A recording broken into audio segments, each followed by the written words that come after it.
Alright, what's up, Dragon Brood? With Magic turning 30 years old, I decided it would be really cool to just go back through the history of Magic and pick out the best Magic set from every year of Magic. So yeah, we're going to have a lot to go through. I'm going to try to make this quick because this can be very long and I don't want it to be. So let's get right into the stuff. And I want to start by saying, for year one, I'm not really going to pick a winner. I mean, if it wasn't Alpha Beta Unlimited, which is kind of one set, it would be kind of silly. So I think that one just gets the honorable mention for setting the groundwork for everything else that we're going to talk about today. Also, that means by default, with Alpha Beta Unlimited coming out, the only other set that was available in 1993 was Arabian Nights. So honorable mention, great, but really ABU gets the win there. Now moving into 1994, we actually have a whole list of stuff. We have the Dark, Legends, Fallen Empires, and my notes actually say Antiquities fell during that time too. So those are actually pretty good, but honestly, I think this one was easy and the win has to go to Legends. It has stuff like Moat and Mana Drain, just cards that actually kind of defined formats and Magic for a while. So yeah, Legends, easy win here. Now, this is one of the fun things I like about doing stuff like this is because I didn't realize how many sets did or didn't come out each year. And actually, before I go any further, I want to mention that I'm not going to include stuff like commander sets and things like that. I think those are going to fill time in another video at some point. I wanted to mostly reference sets that actually had new cards that were played in any of the 60 card formats. The other stuff, we'll have a separate conversation about. Okay, so as I was saying, not every set or every year had the same number of sets come out. So in 1995, we had Ice Age and Homelands, and that was it. And this isn't really much of a decision here. Like, Ice Age at least gave us some pain lands and some other useful things, where Homelands really didn't give us much at all. So sadly, this win goes to Ice Age, but it's kind of a slam dunk. Like, I don't know, an NBA player beating up on a kindergartner in a game of horse. It wasn't really close. Now moving on to 1996, we still only had two sets. We got Alliances and Mirage. Now, Alliances did give us something like Force of Will, but really, Mirage gave us a whole lot more. I mean, we have even little small useful stuff like Rampant Growth that showed up in a bunch of decks, all the tutors. I mean, just tons of combo pieces, lots of things. So yeah, Mirage gets this one pretty handily. And that's not to say I hate Alliances, it's just kind of a small set that didn't have a lot of long-term definitive cards, I guess, throughout Magic's history. 1997 was a little more interesting because we got Visions and Weatherlight to try to finish off that whole Mirage trilogy, and then we got Tempest. And honestly, I thought about it, and I actually kind of like each of these sets for different reasons, but the truth is, Tempest literally changed the way we play Magic. And that sounds weird to say, but even a card like Curse Scroll had everybody talking. Like, we literally changed how we thought about card advantage and had fun build around stuff like Tradewind Wider. There was just a lot of stuff. Even Shadow Creatures changed how we needed to build our decks for competitive Magic. So there's almost no way we could just walk on and say this wasn't all on board for Tempest, right? If you haven't played with this set or even looked through the cards in the set, you really should. There's probably a lot, even for your commander deck, that would be pretty solid. Yeah, Tempest is a good one, so easy win here. Now, 1998 also brought out Stronghold and Exodus to finish off the Tempest block, and then we got Urza Saga, which was the first set in the Urza block.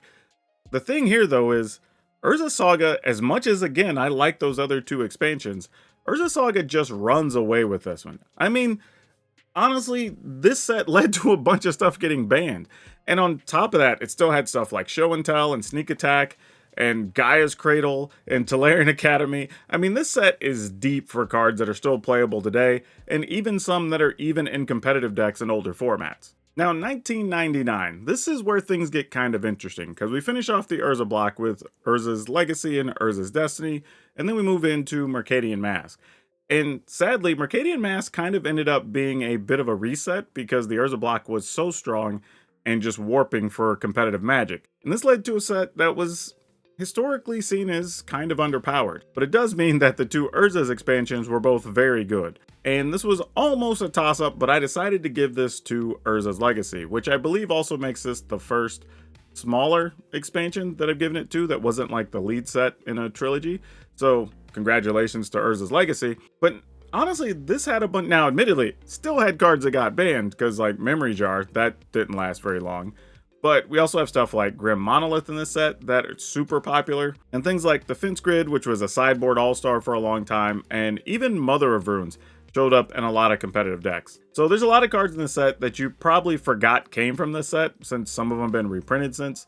But yeah, lots to enjoy out of Urza's legacy. Almost said Destiny. Man, there's Urza stuff, but the whole block was good. No denying that. Now, moving into the 2000s, this was a little bit of a disappointing year overall for cards for me. When I went back and was kind of putting my notes together, I mean, Nemesis and Prophecy, while finishing out the trilogy, were not very strong in their own rights and kind of relied on a lot of stuff from Mercadian Masques to function. There's a few cards in each one that are at least somewhat playable, but these aren't sets you're excited to see if, I mean, even see any reprints out of, to be honest. But Invasion actually ended up being pretty solid. Now, again, not gangbusters. I think we were still at that phase of Magic where we were trying to rein things in, coming off of the whole Urza block stuff, but still having cards like Fact or Fiction, Fact or Fiction, and even like Aura Shards actually ended up being very good here in this set. And actually, these cards are still played today. So lots of stuff you can pick out in this set to still use in your commander decks, or occasionally see some of these pop up even in 60 card Magic. So I think we had to give the easy nod here to Invasion. Now, 2001 got a little bit better. We had Planeshift, Apocalypse, and Odyssey. And this was where I kind of had to weigh what I was going to use to measure which one was going to get the win. And here I decided, just kind of with the cards that made the most impact in general. I mean, you could probably argue one had one or two more playable cards than the other, but ultimately it was a pretty close race. And here I think Apocalypse wins, mostly because of the pain lands that got printed in this set. They were sorely needed at the time, and they opened up, or I should say unlocked, potential for a lot of other cards and decks. And truthfully, there were other cards like Phyrexian Arena that were pretty good here as well.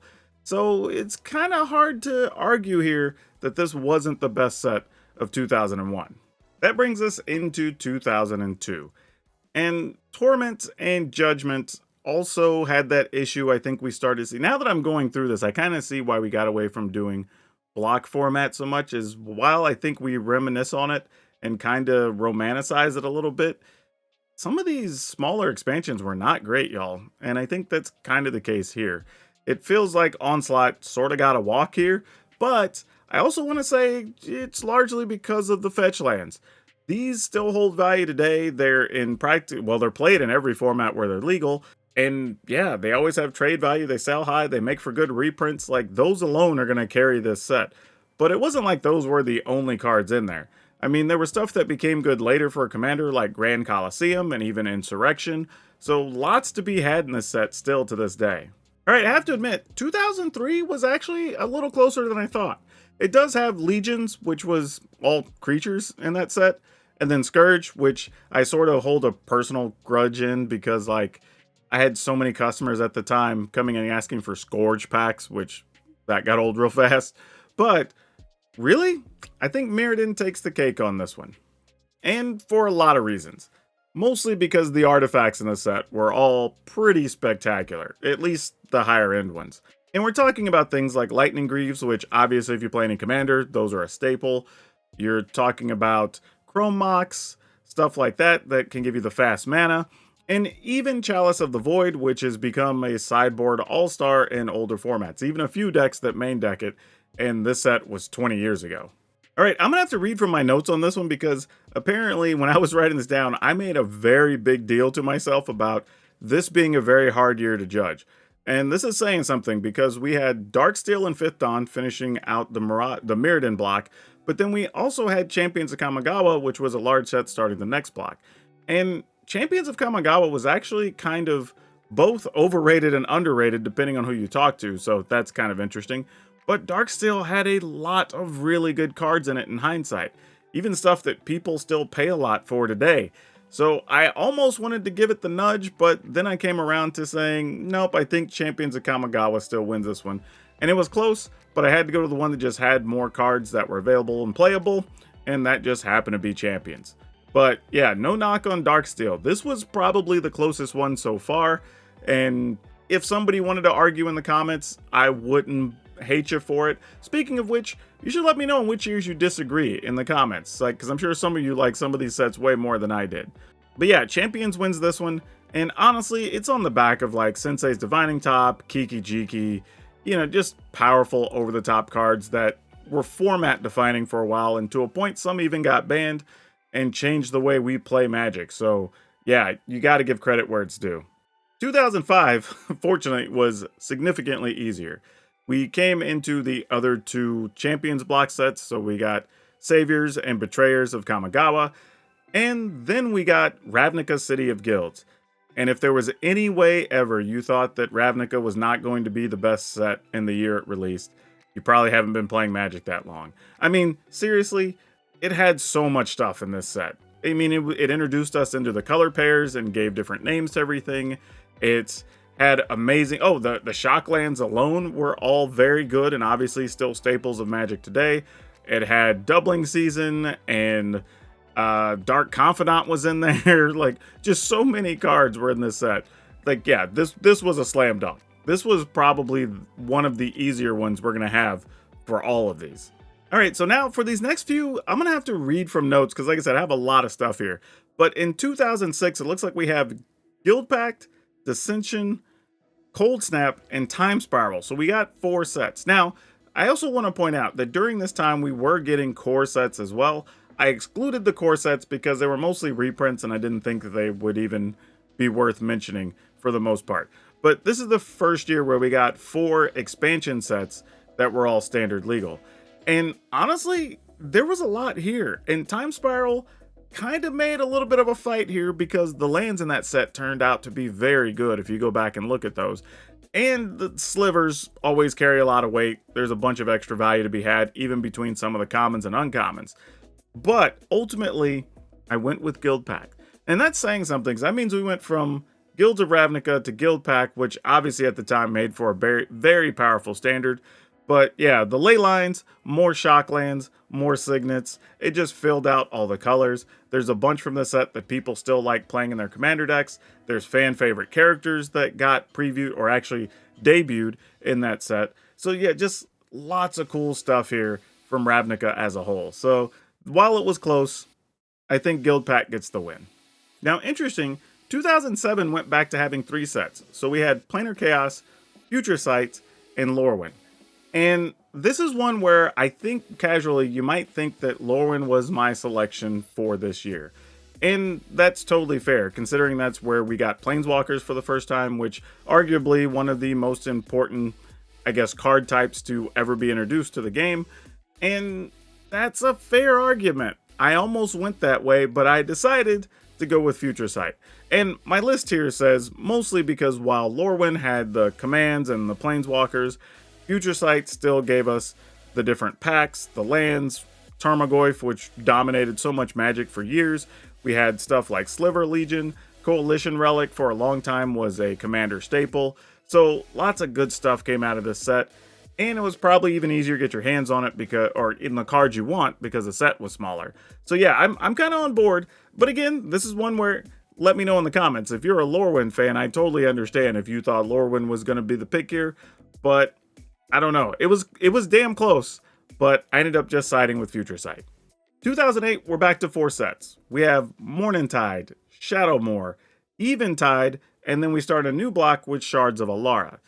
And this one was a little one where I really only thought there was 2 choices. There were Shards of Alara and Shadowmoor.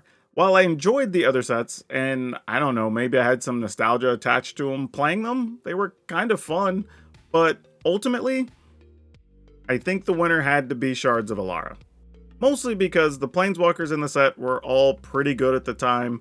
Ad nauseum was so annoying, but it pretty much became a card that defined an entire deck and for a while defined a format.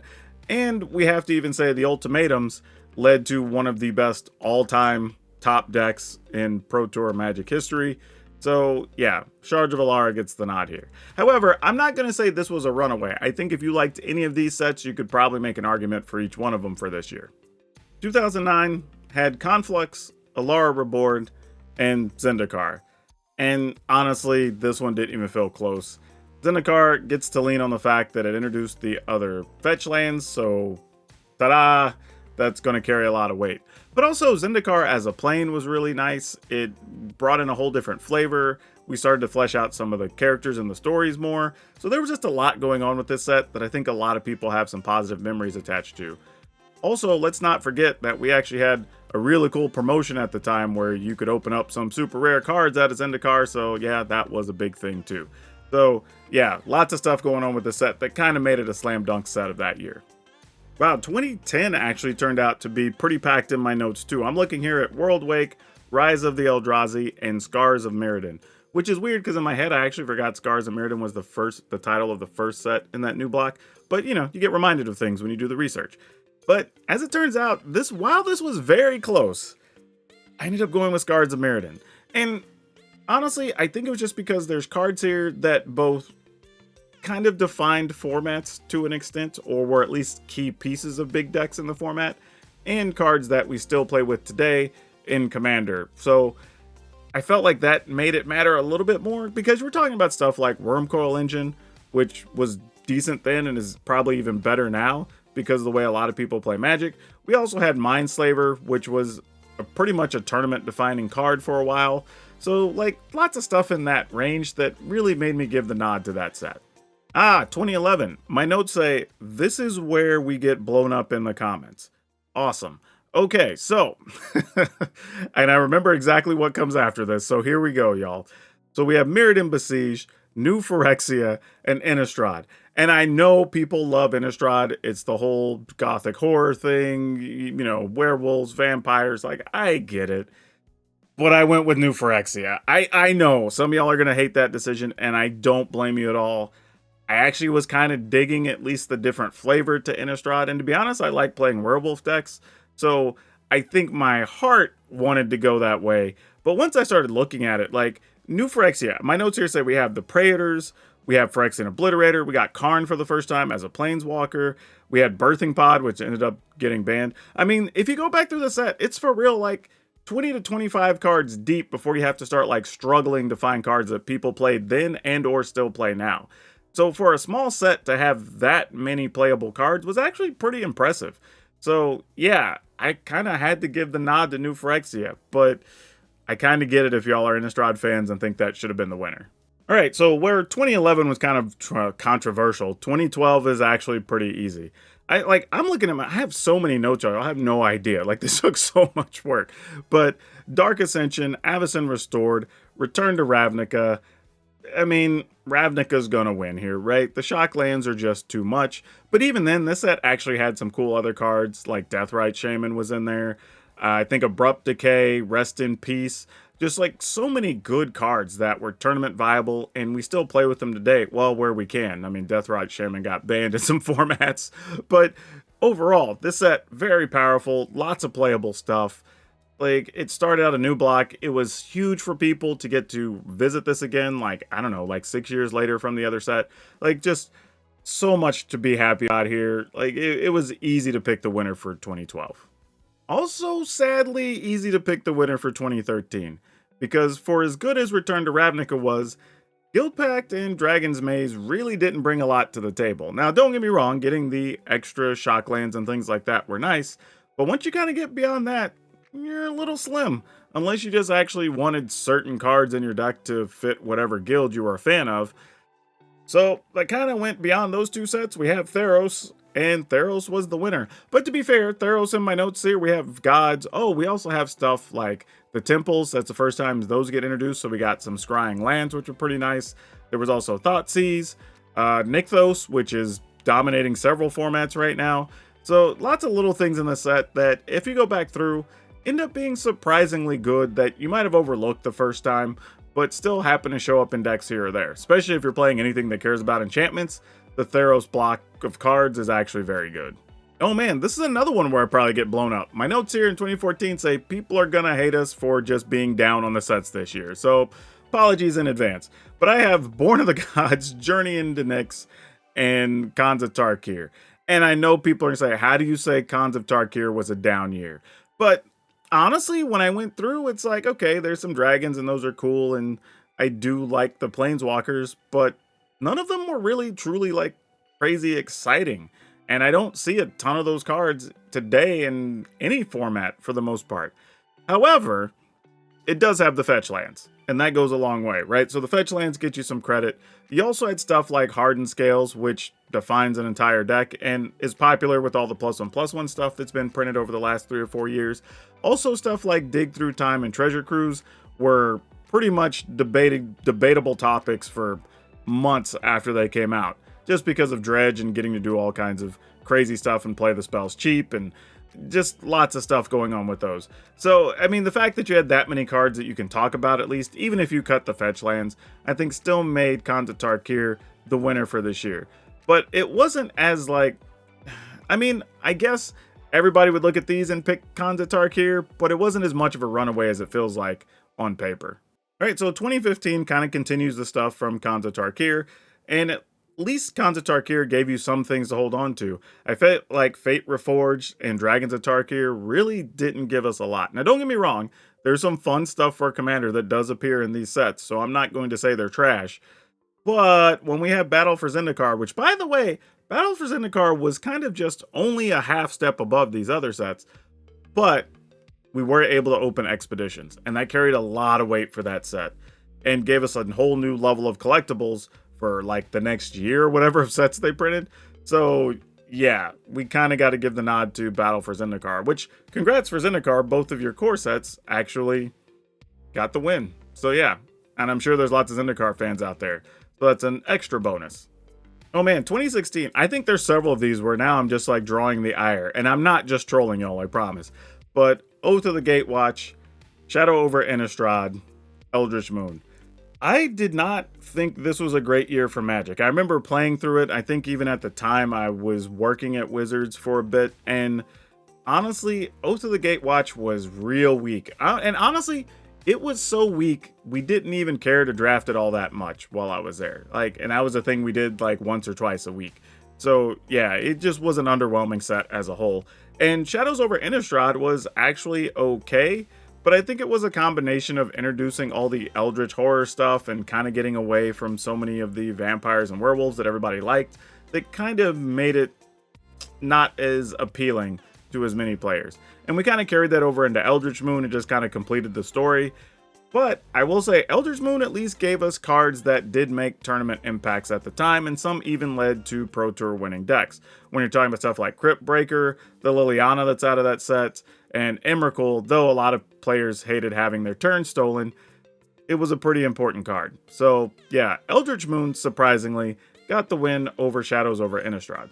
Ooh, 2017 actually was pretty interesting because we got Amonkhet, Hour of Devastation, and Ixalan.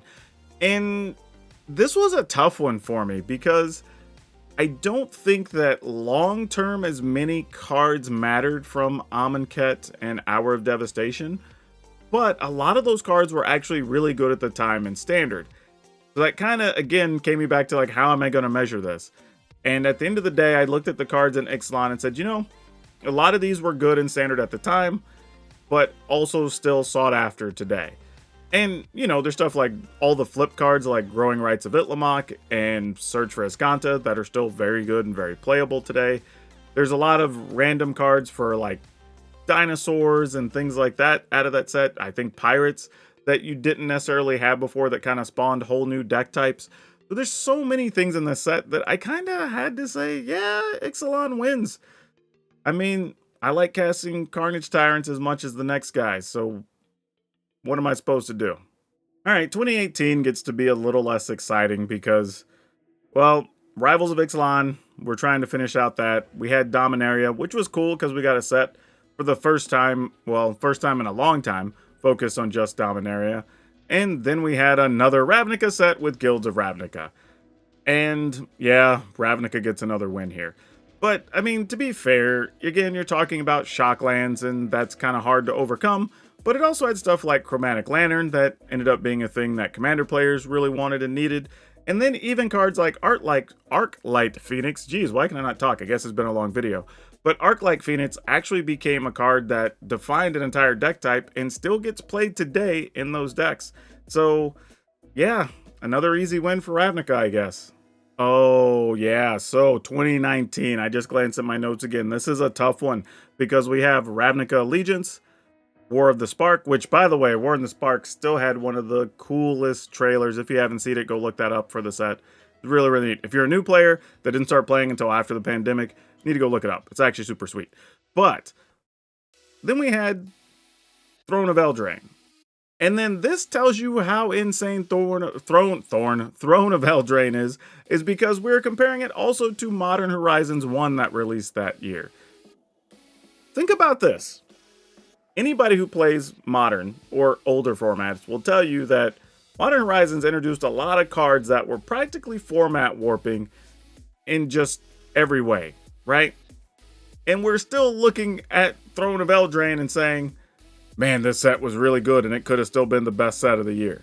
I mean, because there were so many cards in Throne of Eldraine that were insanely good, a bunch that led to bannings, like crazy stuff in a standard legal set.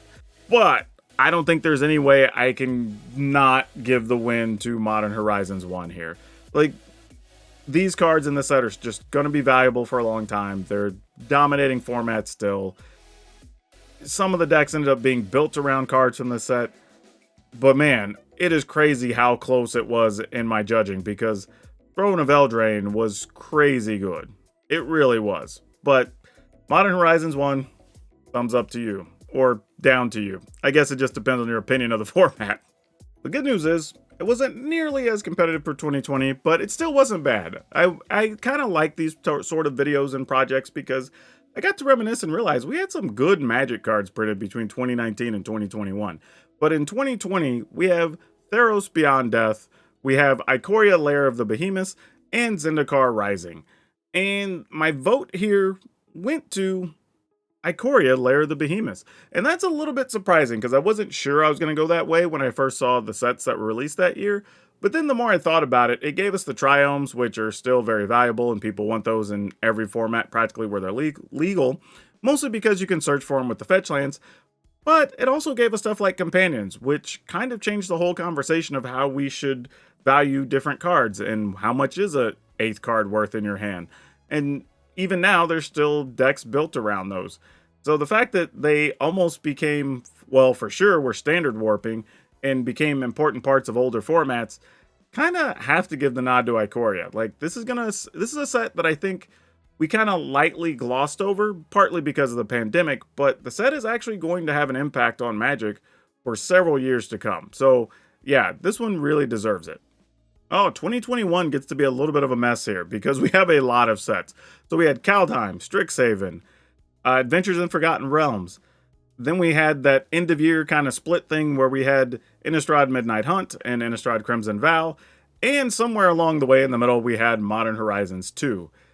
And this was kind of easy. I think while the other sets all had a handful of cards here or there that were important and maybe one or two that are going to stick around in other formats for a while, again, Modern Horizons was just so over the top and crazy. The fact that it has like Ragavan, I would say like all of the elemental incarnations or whatever they call them, like those are all good. I mean, there's just so much in this set. Like Esper Sentinel's good. Like, I mean, the set's, again, it's a set that's like, I don't know, 30 cards deep or something before you have to start stretching for a card you might actually play in some format. So, like, this had something for everyone, and the cards were all super strong. So, again, this is going to be your personal judgment on is it good or bad that it warps some formats. If that's how you feel about it, and that gives you a thumbs down for the set, I totally get it. But if we're just looking at most impactful, most long-term value, playability in different formats, like, it's hard not to give the nod to here. However, if you're just curious, Kaldheim was my second place. 2022 wasn't nearly as awkward because we had Kamigawa Neon Dynasty, which was revisiting an old set that probably needed a redo, and it got a whole new look, which was nice. Streets of New Capenna, which gave us like a whole like gangster themed Magic set, which was weird at the time, but very cool looking, in that used the whole film noir style of stuff. And then we had Dominaria United, which was Kind of weird that we had another Dominaria set so soon since it took us so long to get the last one, but people weren't mad at it. And then we had Brothers War, so we got kind of a weird sort of mini 2-set block to finish off the year. But honestly, I gave the nod to Kamigawa Neon Dynasty. And here's an interesting thing. I wasn't so much jazzed about going back to Kamigawa, and I don't even know if I'd say I'm a Kamigawa fan, but the cards overall were actually pretty sweet. Getting to see what you could do with the set to kind of reimagine it as a whole, almost like in the future, so that it had more technology and wasn't so reliant on old, I guess we would call it, Japanese-inspired history. But there were also a lot of good cards in this set. It had some neat ideas where you could turn creatures into equipment. It had, like, the lands that were all very good. We're still playing those right now, and even stuff like Boseiju will probably be played in every format until the end of time. Reckoner Bankbuster was so good it got banned. So lots of good stuff in this set. So yeah, I think Kamigawa won this year, or at least 2022, hands down. And now that brings us to 2023. Now I will say we are kind of on the cusp, I think at this time, by the time you see this, of Wilds of Eldraine releasing, and we know there will still be another Ixalan set before the end of the year.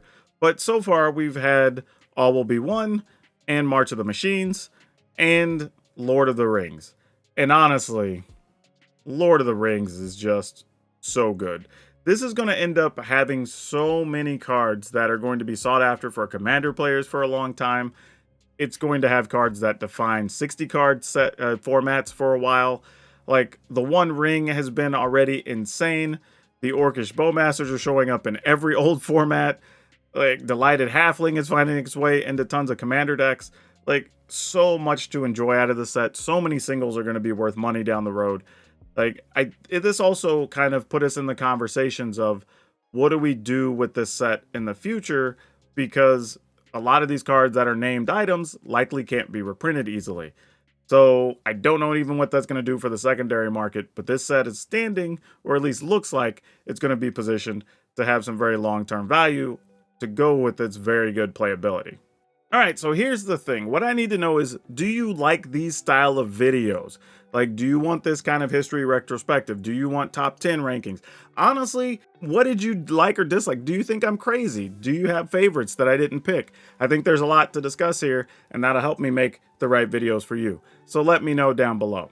But if you've been playing Paper Magic and you find all this interesting and you want to get back into it, and you've been thinking about Magic Arena, check this video out.